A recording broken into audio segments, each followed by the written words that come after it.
باب القعدۃ بین الخطبتین یوم الجمعۃ حدثنا مسدد قال حدثنا بشر بن المفضل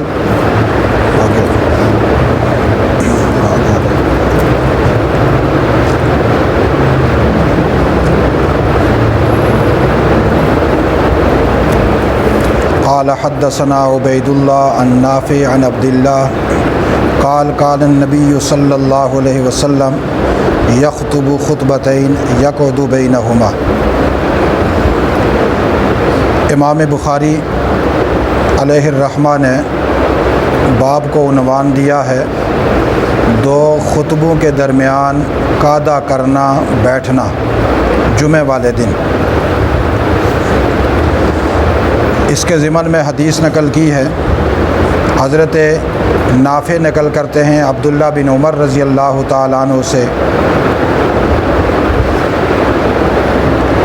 نبی اکرم صلی اللہ علیہ وسلم جمعہ والے دن دو خطبے دیتے تھے اور دونوں خطبوں کے درمیان آپ صلی اللہ علیہ وسلم بیٹھتے تھے۔ یہاں پہلی چیز ذرا سمجھنے سے تعلق رکھتی ہے، ایک ہے خطبہ دینا، نمبر دو دونوں خطبوں کے درمیان بیٹھنا، اور نمبر تین نفس خطبہ کیا چیز ہے۔ پہلی بات، جمعہ والے دن رسول اللہ صلی اللہ علیہ وسلم دو خطبے دیا کرتے تھے۔ پہلا خطبہ دیتے، اس کے بعد تھوڑی دیر بیٹھ جاتے اور پھر کھڑے ہو کر دوسرا خطبہ دیتے۔ یہ دو خطبے دینا رسول اللہ صلی اللہ علیہ وسلم کی سنت ہے۔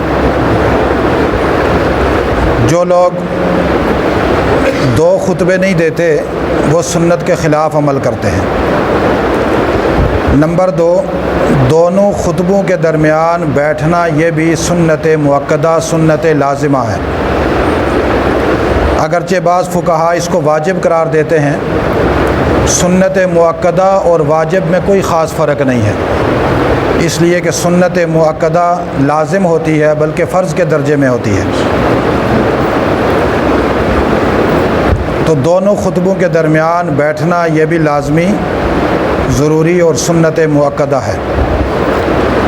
اگر کوئی آدمی اس طرح دو خطبے دے کہ پہلا خطبہ پڑھے پھر بیٹھے نہ، کھڑے ہی کھڑے دوسرا خطبہ دے دے، تو اس کا یہ خطبہ دینا خلاف سنت ہوگا، ناجائز اور حرام ہوگا۔ تیسری چیز کہ یہ جو خطبہ ہے یہ نفس خطبہ کیا چیز ہے، خطبہ کتنا پڑھنا چاہیے، لمبا ہونا چاہیے یا چھوٹا ہونا چاہیے۔ امام اعظم ابو حنیفہ رحمۃ اللہ تعالیٰ علیہ فرماتے ہیں کہ خطبہ لمبا دینا افضل ہے، بہتر ہے، اور خطبے میں اللہ رب العالمین کی توحید ہو، حمد و ثنا ہو، رسول اللہ صلی اللہ علیہ وسلم پر درود پاک ہو، لوگوں کو واعظ و نصیحت ہو، قرآن پاک کی آیات ہوں، اور مسلمانوں کے حق میں دعائیں ہوں، یہ افضل ہے، سنت ہے۔ البتہ اگر کوئی آدمی اتنا لمبا خطبہ نہیں دے سکتا، صرف اس نے الحمدللہ، اللہ اکبر، سبحان اللہ اتنا کہہ دیا تو خطبہ ادا ہو جائے گا، جبکہ دیگر فقہاء کرام کہتے ہیں کہ نہیں، اس سے خطبہ مکمل نہیں ہوگا۔ اصل میں خطبے کا مقصد دیکھا جائے گا کہ خطبے کا مقصد کیا ہے، چونکہ خطبے کا مقصد ہے تقریر کرنا، لوگوں کو واعظ و نصیحت کرنا، جمعہ والے دن ان کو دین سکھانا۔ وہ صرف سبحان اللہ الحمدللہ سے مکمل نہیں ہوگا، بلکہ خطبے میں 5 چیزیں ضروری ہوں گی۔ اگر وہ 5 چیزیں پوری کی پوری کریں گے تب جا کر خطبہ ادا ہوگا۔ سب سے پہلے حمد، اللہ کی حمد و ثنا ہو۔ نمبر 2، اس کے بعد رسول اللہ صلی اللہ علیہ وسلم پر درود پاک پڑھا جائے۔ نمبر 3 تذکیر کی جائے، واعظ و نصیحت کی جائے، لوگوں کو سمجھایا جائے۔ نمبر 4 خطبے میں قرات ہو، یعنی جو سمجھایا جائے وہ قرآن پاک کی آیات پڑھی جائیں، اس کے ذریعے سے سمجھایا جائے۔ اور نمبر 5 پھر مسلمانوں کے حق میں دعائیں کی جائیں اور کفار کے خلاف، اسلام مخالف جماعتوں کے خلاف بد دعائیں پڑھی جائیں۔ یہ ہے اصل خطبے کے اجزاء۔ جب یہ پورے ہوں گے تو تب خطبہ صحیح ہوگا۔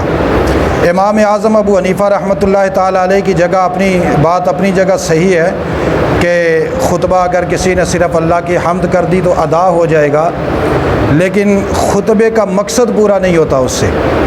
اصل بات یہ ہے، خطبے کا جو مقصد پورا ہوتا ہے وہ تب ہوتا ہے کہ جب خطبے میں یہ ساری باتیں ہوں، یہ 5 چیزیں پوری ہوں گی تب جا کر خطبہ ہوگا۔ اس لیے صحیح معنوں میں خطبہ اسی کو کہیں گے جس میں یہ 5 چیزیں ہوں گی۔ ہمارے ہاں مروجہ خطبہ پڑھا جاتا ہے، عربی کا رٹا ہوا، جس میں آدھے سے زیادہ غلطیاں ہیں۔ یہ جو نماز حنفی میں لکھا ہوا خطبہ ہے، اس کو خطبہ کون کہتا ہے مجھے سمجھ نہیں آتی۔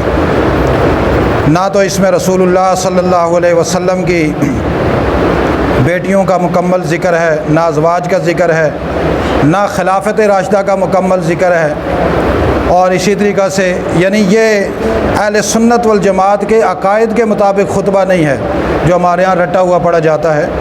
اس لیے علماء اکرام کے لیے ضروری یہ ہے کہ وہ خطبہ پڑھتے ہوئے ان چیزوں کا خیال کریں کہ جس میں اہل سنت والجماعت کے عقائد کم از کم ذکر ہوں۔ اب یہ تو ہو گئی نفس خطبہ کے متعلقہ بات۔ یہ جو جمعہ کا خطبہ ہے، اس کے لیے یہ بات بھی سمجھنا ضروری ہے، خود خطبہ پڑھنا فرض ہے، خطبہ پڑھنا فرض ہے، اور نماز جمعہ کے لیے یہ شرط ہے۔ اگر کوئی آدمی جمعہ کی نماز پڑھائے اور خطبہ نہ پڑھے تو اس نے جمعہ کی شرط ہی مکمل نہیں کی۔ اس لیے نماز جمعہ کے صحیح ہونے کے لیے خطبہ شرط اور لازمی طور پر ہے، فی نفسہ ہی خطبہ پڑھنا فرض ہے، اور مسلمانوں پر خطبہ سننا بھی فرض ہے۔ علماء نے واجب لکھا ہے لیکن میں اس کو فرض کہتا ہوں، اس لیے کہ موجودہ دور میں زنادقہ یہ کہتے ہیں کہ خطبہ سننا کوئی ضروری نہیں، نماز میں پہنچ جاؤ بس نماز تمہاری ہو جائے گی۔ مقصد ہے جمعہ کی نماز پڑھنا، وہ آدمی جب خطبہ ختم ہو تو تب جا کر آدمی وہاں جا کر مسجد میں شریک ہو۔ اور ملاحدہ اور زنادقہ کی بڑھتی ہوئی فکر مسلمانوں پر یہ غالب ہوتی چلی جا رہی ہے، اور وہ اردو تقریر سے بھی نفرت دلاتے ہیں۔ جس طریقہ سے عربی خطبہ سننا فرض اور واجب ہے، اسی طرح اردو تقریر سننا بھی فرض اور واجب ہے۔ جو لوگ تساہل کی بنا پر یا جان بوجھ کر جمعہ کی تقریر نہیں سنتے، یہ جمعہ کے ایک پورے واجب اور فرض کا تارک بنتے ہیں، اور ان کا جمعہ ادھورا ہوتا ہے، جمعہ مکمل نہیں ہوتا۔ نماز کی 2 رکعتیں تو ان کے کھاتے میں لکھی جائیں گی، لیکن قیامت والے دن جمعہ کی فرضیت ان کے ذمہ پھر بھی واجب رہے گی، لازم رہے گی، جو لوگ تقریر نہیں سنتے، اور تقریر سننا یہ ضروری ہے۔ آگے ہے باب الاستماع الی الخطبہ۔ امام بخاری نے پہلے خطبے کے حوالے سے بات کی اور ساتھ ہی آگے دوسرا باب باندھا کہ جب آدمی مسجد میں موجود ہوں، خطبہ شروع ہو تو خطبہ سننا یہ واجب ہے، لازمی ہے، خطبے کی طرف استماع ہونا چاہیے۔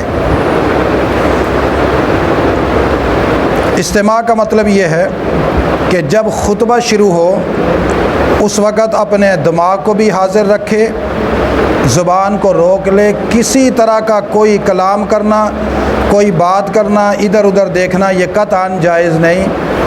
خطبہ سننے کے لیے ضروری ہے کہ آدمی آداب میں سے تشہد کے ادب میں بیٹھے اور خطیب کے طرف منہ کر کے بیٹھے اور باقاعدہ خطبہ دینے والے کے چہرے کی طرف دیکھے،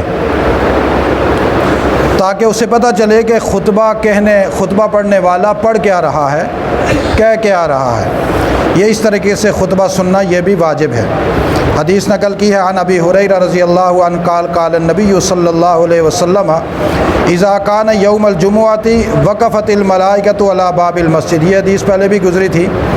سیدنا ابو ہریرہ رضی اللہ تعالیٰ عنہ کہتے ہیں نبی اکرم صلی اللہ علیہ وسلم نے ارشاد فرمایا جمعے والے دن ملائکہ مسجد کے گیٹ پہ کھڑے ہو جاتے ہیں، یکتبون الاول فالاول، اور جو آدمی پہلے آتا ہے اس کا نام پہلے لکھتے ہیں، اب جو بعد میں آتا ہے اس کا نام بعد میں لکھتے ہیں، جو اس کے بعد آتا ہے اس کا نام ترتیب سے، جوں لوگوں کی آمد ہوتی ہے اسی ترتیب سے فرشتے ان کا نام لکھتے رہتے ہیں۔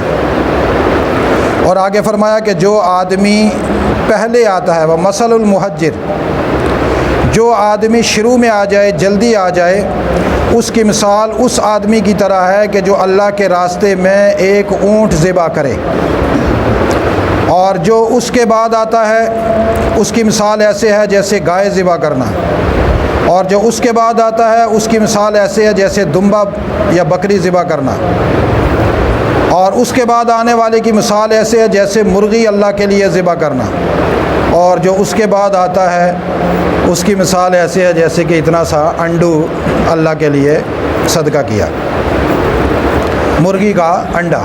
یہ جو سب سے آخر میں ڈھیلا آتا ہے وہ سست پوستی قسم کا آدمی، اس کے کھاتے میں اتنا ہوتا ہے کہ چلو اس نے ایک مرغی کا انڈا یہ اللہ کے راستے میں صدقہ کیا۔ لیکن جب امام نکل آئے خطبہ دینے کے لیے، اب فرشتے وہ اپنا کتاب اور رجسٹر بند کر دیتے ہیں۔ کیوں بند کرتے ہیں؟ اس لیے یستمعون الذکر، اب وہ کہتے ہیں کہ چونکہ امام صاحب ممبر پر بیٹھ گئے ہیں، انہوں نے تقریر شروع کرنی ہے، لہٰذا ملائکہ تقریر سننا شروع کر دیتے ہیں۔ اس کے بعد نام نہیں لکھے جاتے۔ اب آپ خود حساب لگائیں، یہ جو حاضری والے فرشتے ہیں جن لوگوں کے نام لکھتے ہیں، یہ تب تک لکھتے ہیں جب تک امام صاحب ممبر پر نہیں آتے۔ امام صاحب جب ممبر پر آ جاتے ہیں اس کے بعد آنے والوں کے تو نام ہی نہیں ہوں گے۔ قیامت والے دن جب ان کے جمعے میں حاضری لی جائے گی تو وہ تو سارے غیر حاضر نکلیں گے۔ آج کل کے ہمارے دور کے جتنے یہ مسلمان ہیں، پینٹو شنٹو، یہ سارے کے سارے قیامت والے دن یہ تو سارے ایسے ہی نکلیں گے، جو بیان سننے نہیں آتے، خطبہ سننے نہیں آتے، ان کے کھاتے میں جمعہ نہیں نکلے گا۔ اس لیے اصولی طور پر مسئلہ یہ ہے کہ جمعے والے دن امام صاحب کے ممبر پہ آنے سے پہلے تمام مسلمانوں کو مسجد میں جمع ہونا چاہیے۔ جمعے والے دن چھٹی منظور کروائی تھی اس لیے کہ تاکہ جمعے والے دن لوگ نہا دھو کر جلدی آ کر مسجد میں بیٹھیں، نوافل پڑھیں، صلاۃ و تسبیح پڑھیں، استغفار کریں، سورہ کہف کی تلاوت کریں، اور جلدی آ کر پھر جب خطیب تقریر شروع کرے تو وہ تقریر سنیں۔ یہود کے ایجنٹوں نے جمعہ کی تقریر اس لیے ختم کی کہ تاکہ ہمارے پاس بہانہ ہوگا، جمعے کی چھٹی اس لیے ختم کی، ہمارے پاس بہانہ ہوگا جی یہ ورک ڈے ہے، لہٰذا آپ مسلمان کام کرتے ہیں، بس ٹھیک ہے ہم 15 منٹ کی چھٹی دیں گے، جا کر جلدی سے 2 رکعتیں پڑھ کر واپس آ جائیں، تاکہ ان کے کانوں میں دین کی آواز نہ پہنچے اور یہ دین سیکھ نہ سکیں۔ اس لیے کہ جمعے والے دن جو بیان ہوتا ہے یہ دین سیکھنے کے لیے یا سکھانے کے لیے ہوتا ہے۔ اللہ رب العالمین ایسے لوگوں کو جنہوں نے جمعے کی چھٹی کو ختم کیا، ان کے حق میں ہماری بد دعا ہے کہ اللہ ان کا حشر قارون کے ساتھ کرے، نمرود کے ساتھ کرے، شداد کے ساتھ کرے، فرعون کے ساتھ کرے، مسلمانوں کے ساتھ نہ کرے۔ آگے والے باب میں ایک چھوٹی سی بات ہے، یہ پہلے مسئلہ بیان ہو چکا تھا، ابھی یہاں صرف اتنا بیان کریں گے۔ باب اذا رأى الامام رجلا جاء وهو يخطب امره ان يصلي ركعتين۔ امام بخاری نے باب یہ باندھا ہے کہ جب امام ممبر پہ بیٹھ جائے اور کوئی آدمی مسجد میں آئے اور یہ اس کو دیکھے کہ وہ اس نے تحیۃ المسجد نہیں پڑھی تو یہ اس کو حکم دے سکتا ہے کہ 2 رکعت نماز پڑھ لو، جیسا کہ حضرت جابر بن عبداللہ، جابر بن عبداللہ، حضرت جابر بن عبداللہ کہتے ہیں کہ ایک آدمی آیا مسجد میں اور رسول اللہ صلی اللہ علیہ وسلم خطبے کے لیے ممبر پر بیٹھ چکے تھے جمعہ والے دن، تو حضور نے پوچھا اصلیت یا فلاں، اے فلانے تو نے 2 رکعتیں پڑھی ہیں؟ فقال لا، اس نے کہا نہیں میں نے نہیں پڑھی۔ قال، حضور نے فرمایا قم، کھڑا ہو جا، فرقہ اور 2 رکعتیں پڑھ لے۔ اسی کا اگلے والا باب ہے، اس باب میں یہ ہے کہ امام اگر خطبے کے لیے ممبر پر آ جائے تو جلدی 2 رکعتیں پڑھ لینی چاہیے، اور لمبی رکعتیں نہیں پڑھنی چاہیے بلکہ خفیف سی 2 رکعتیں پڑھنی چاہیے۔ یہاں پر ذرا مسئلہ سمجھیے، امام صاحب اگر خطبہ کے لیے ممبر پر آ جائیں ان کی تقریر شروع ہو جائے تو پھر کسی طرح بھی کسی آدمی کے لیے تحیۃ الوضو یا تحیۃ المسجد پڑھنا جائز نہیں۔ کیوں؟ اس لیے کہ خطبہ سننا فرض اور واجب ہے، تحیۃ الوضو یا تحیۃ المسجد پڑھنا یہ مستحب ہے۔ جب واجب اور فرض شروع ہو جائے تو اس کے ہوتے ہوئے پھر مستحب کا وجود جو ہے وہ جائز نہیں رہتا۔ یہی رائے ہے امام اعظم ابو حنیفہ کی، اور یہی رائے ہے امام مالک رحمۃ اللہ تعالیٰ علیہ کی۔ لہٰذا تقریر شروع ہونے کے بعد جو لوگ آ کر مسجد میں تحیۃ الوضو یا تحیۃ المسجد پڑھتے ہیں، ان لوگوں کی اصلاح ضروری ہے کہ ان لوگوں کی یہ نماز پڑھنا کسی طرح بھی جائز نہیں۔ یہ واجب کے تارک بنتے ہیں اور اپنے آپ کو صوفی ڈکلیئر کرنے کے لیے کہ جی ہم بہت ہی نیک ہیں، دیکھیں جی سارے لوگوں کے سامنے ہم تحیۃ الوضو پڑھتے ہیں، ہم تحیۃ المسجد پڑھتے ہیں۔ یہ سوائے ریاکاری کے اور کچھ بھی نہیں ہوتا، یہ بات ذہن میں رکھنا۔ ورنہ اگر اس کو اتنا تحیۃ الوضو یا تحیۃ المسجد کا شوق ہوتا، اس کو پتہ ہوتا ہے تقریر اگر شروع ہوتی ہے 1 بجے تو یہ کم از کم 12:30 بجے مسجد میں آ جاتا، وضو کر کے اپنے سارے نوافل پڑھ کے تو انتظار کرتا تقریر کا۔ لہٰذا جو لوگ یہ زیادہ نوافل پڑھنے کا شوق رکھتے ہیں، یہ نفل یا تو جلدی آ کر پڑھا کریں یا بعد میں پڑھا کریں، تقریر شروع ہونے کے بعد یہ گنجائش نہیں ہے۔ اب رہی بات کہ یہاں حدیث میں یہ ہے کہ آپ صلی اللہ علیہ وسلم خطبہ دے رہے تھے، یخطب الناس یوم الجمعہ، حضور صلی اللہ علیہ وسلم خطبہ دے رہے تھے تو ایک آدمی آئے اور ان کو حضور نے فرمایا 2 رکعتیں پڑھ لے۔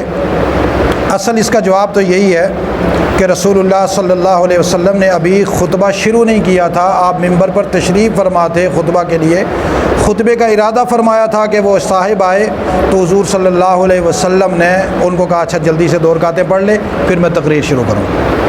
اور اگر رسول اللہ صلی اللہ علیہ وسلم خطبہ دے بھی رہے ہوں تو یہ ایک آدمی کا ایک جزوی واقعہ ہے کہ اس کو رسول اللہ صلی اللہ علیہ وسلم نے کہا بھائی تو 2 رکعتیں پڑھ لے، اگر نہیں پڑھی تو پڑھ لے۔ یہ ایک آدمی کے ساتھ خاص واقعہ ہوگا تو کسی خاص واقعے سے قاعدہ عمومی نہیں استدلال میں لیا جاتا اور قاعدہ عمومی نہیں بنتا۔ صحیح بات وہی ہے کہ آپ صلی اللہ علیہ وسلم ابھی خطبے کے لیے ممبر پر تشریف فرما تھے، آپ نے تقریر ابھی شروع نہیں کی تھی، ورنہ رسول اللہ صلی اللہ علیہ وسلم نے جو دین بیان کیا اس میں تو باقاعدہ یہ اصول ہے کہ جب بیان شروع ہو جائے یا قرآن حکیم بیان ہونا شروع ہو جائے تو اس وقت خاموشی لازمی ہے اور سننا لازمی ہے۔ اللہ تعالی ہمیں عمل کرنے کی توفیق نصیب فرمائے اور سنت محمد رسول اللہ کے مطابق۔ لقد يسرنا القرآن للذكر فهل من مدكر